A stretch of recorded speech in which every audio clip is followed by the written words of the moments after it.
My name is Alaric, and until a few weeks ago I thought I had it all. I'm 46 years old, an IT specialist, living in the vibrant city of Austin, Texas. My wife Brant was everything I thought I ever wanted. Beautiful, intelligent, and ambitious, she was a successful marketing executive.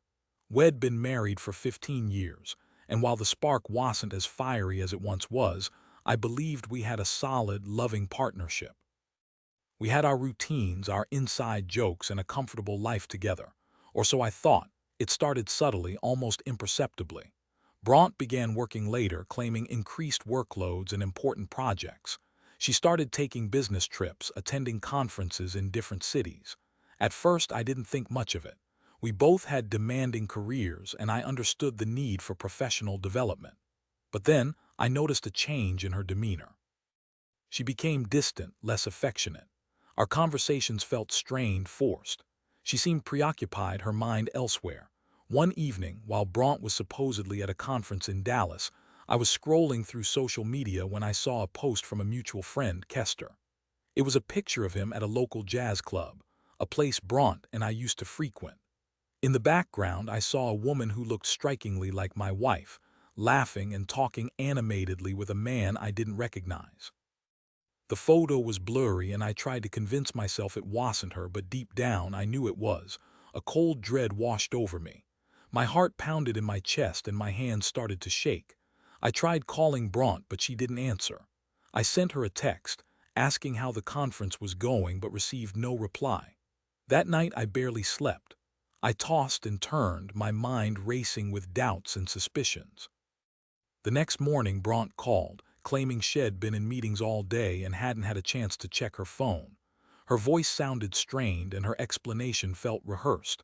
I knew I couldn't ignore my gut feeling. I decided to do something I never thought I'd do. I started snooping. I waited until Brant was in the shower and quickly checked her phone. Nothing. No suspicious texts or calls. She was always meticulous about covering her tracks. I felt a pang of guilt for invading her privacy, but the seed of doubt had been planted and I couldn't shake it off. The following week, Brant announced she had another conference, this time in San Diego. I felt a knot of anxiety tighten in my stomach. I told her to have a safe trip and tried to act normal, but inside I was a mess. After she left, I couldn't resist the urge to investigate further. I knew it was a breach of trust, but I needed to know the truth. I logged into our joint credit card account and checked the recent transactions. There it was, a charge for a hotel room in San Diego, the same hotel where Brant was supposedly attending her conference. But the dates didn't match up. The charge was for 3 days prior to the conference start date. My blood ran cold. She had lied. I couldn't bear the thought of confronting her over the phone. I needed to see for myself to get to the bottom of this. I booked a flight to San Diego, determined to uncover the truth, no matter how painful it might be. The flight felt like an eternity. I replayed every moment of our marriage in my mind, searching for clues I might have missed. Had I been blind to her unhappiness? Had I failed her in some way? The questions swirled in my head, each one more agonizing than the last. When I finally arrived in San Diego, I went straight to the hotel. The receptionist confirmed that Brant was indeed a guest but declined to give me any further information. I took a seat in the lobby, waiting for her to appear. Hours passed and still no sign of Brant. I started to feel like a fool, a paranoid husband chasing shadows. Maybe I was wrong. Maybe she was just working late, preparing for her conference. But then I saw her. She walked into the lobby, hand in hand with a man who was definitely not me. He was younger, taller, with a confident swagger about him. They were laughing and talking, their eyes locked on each other. My heart shattered into a million pieces. I stood up, my legs trembling, and walked towards them. Brant saw me and her face drained of color. The man looked confused, then wary. "Alaric, what are you doing here?" she stammered, her voice barely a whisper. "I could ask you the same question," I said, my voice shaking with anger and hurt. "Who is this?" Brant hesitated, her eyes darting between me and the man. This is Julian, a colleague from work." "A colleague?" I scoffed. "Is that what you call him? Because it looks like a lot more than that." Julian stepped forward, his expression defiant. Look, Alaric, I don't know what's going on here, but Bront and I are just friends who hold hands and sneak away to San Diego for secret rendezvous, I retorted, my voice rising. Don't insult my intelligence. Bront started to cry. Alaric, please, let's talk about this somewhere else. There's nothing to talk about, I said, my voice cold and hard. I know everything. I saw the credit card statement. I saw the picture. I know you've been lying to me for months. The truth hung in the air between us, heavy and suffocating.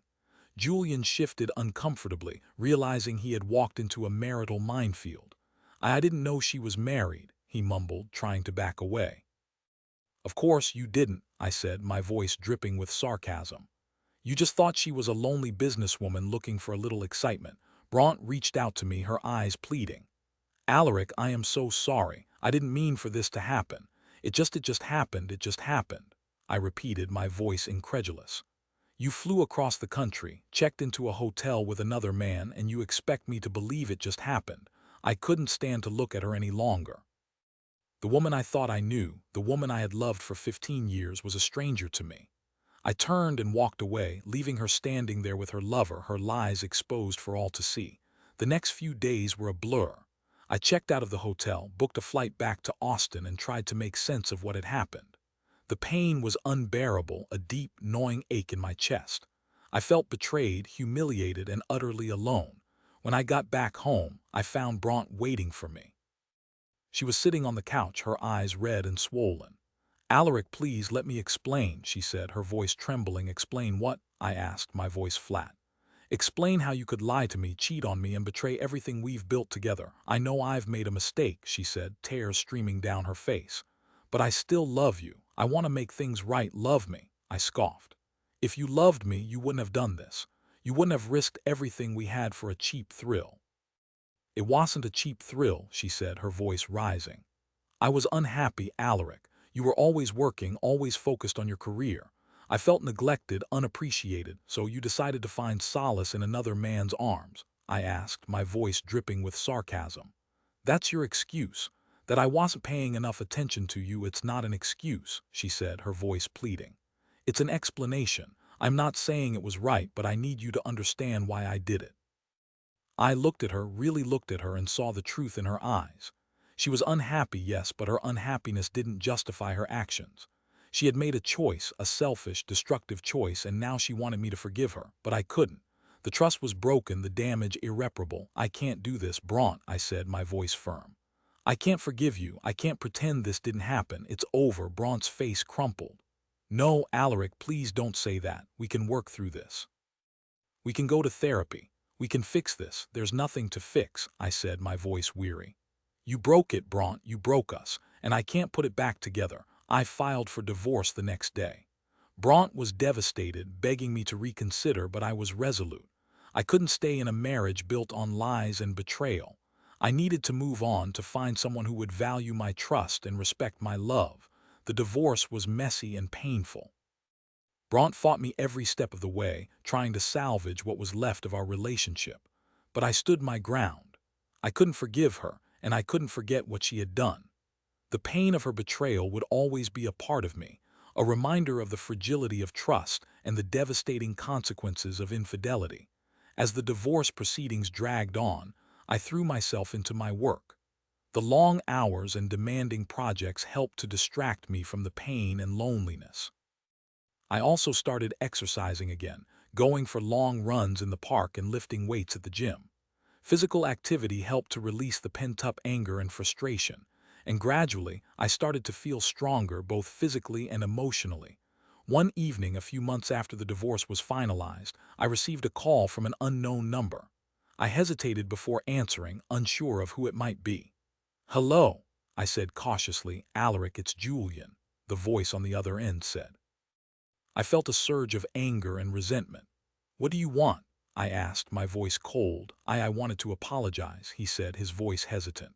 "I know what I did was wrong. I didn't know Bront was married, and when I found out, I ended things with her." "Really?" I said, my voice skeptical. "Because last time I saw you, you seemed pretty cozy with my wife." "I was an idiot," he said, his voice contrite. "I let myself get caught up in the moment, and I didn't think about the consequences. I'm truly sorry for the pain I caused you. I didn't say anything for a moment, trying to process his words. "Why are you telling me this?" I asked finally. "Because I needed you to know that I regret what happened," he said. "Braun and I are no longer together. She's been trying to contact me, but I've blocked her number. I don't want anything to do with her." "Good," I said, my voice firm. "She's not worth your time or mine." "I hope you can find a way to forgive her someday," he said. "But I understand if you can't." "I don't know if I ever will," I said. "But thank you for calling. I appreciate your honesty." I hung up the phone, feeling a strange sense of closure. Julian's apology didn't erase the pain of Braun's betrayal, but it did help me to see that I wasn't alone in my suffering. He, too, had been a victim of her lies and deceit. As time went on, I started to heal. I focused on my work, my hobbies, and my friendships. I reconnected with old friends and made new ones. I started dating again, cautiously, learning to trust again. It wasn't easy, but I was determined to move on and find happiness. I knew that Braun's betrayal didn't define me, and it wouldn't hold me back from finding love again. One day, about a year after the divorce, I ran into Kester, the mutual friend who had inadvertently exposed Braun's affair. He apologized profusely for posting the picture that had started it all. "I had no idea she was cheating on you," he said.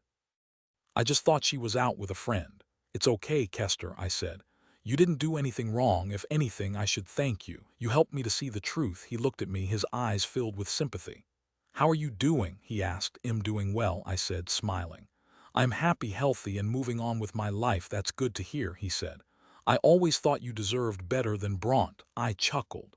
"Maybe I did," I said, "but I am not bitter. I've learned a lot from the experience, and I am grateful for the lessons." As I walked away, I realized that I had finally found peace. Braun's betrayal had been a painful chapter in my life, but it was a chapter that was now closed. I had survived the storm, and I had emerged stronger and wiser. I was ready to embrace the future, to find love again, and to create a life filled with happiness and trust. I eventually met someone new, a kind and compassionate woman named Willow. She was everything Braun wasn't: honest, loyal, and completely devoted to me. We fell in love quickly, and within a year we were married. This time I knew I had found the real thing, a love that was built on mutual respect, trust, and unwavering commitment. Braun, on the other hand, didn't fare so well.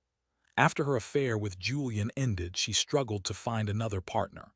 Her reputation was tarnished, and her career suffered. She tried to reach out to me several times, begging me to forgive her and take her back, but I refused.